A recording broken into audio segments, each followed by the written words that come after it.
Ingat dah orang perempuan, dia punya susu kalau dia mengandung dalam buah dada dia milik suami. Dalam bab ini kitab fiqh sebut suami labanul fahli, tuang punya susu. Kalau nak menyusukan anak orang, awak angkat dan sebagainya, wajib minta izin suami. Jadi suami boleh minum tak ada masalah, boleh minum. Hukumnya tidak haram. Jadi dia kata minum susu isteri tak ada masalah. Minum susu hak dia sendiri. Orang puan kalau tak kahwin keluar susu dah. Tak keluar. Kalau dia nak juga dia kena beli susu gantung dada dia. Dah. Belah ni laktogen, belah ni dumek.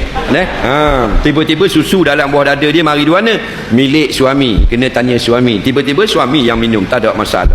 Contoh sekarang, dulu payah. Lah ni banyak orang perempuan yang bekerja suri rumah, jadi kerja di pejabat. Bila nak pergi pejabat pagi, dia pang susu dia dulu.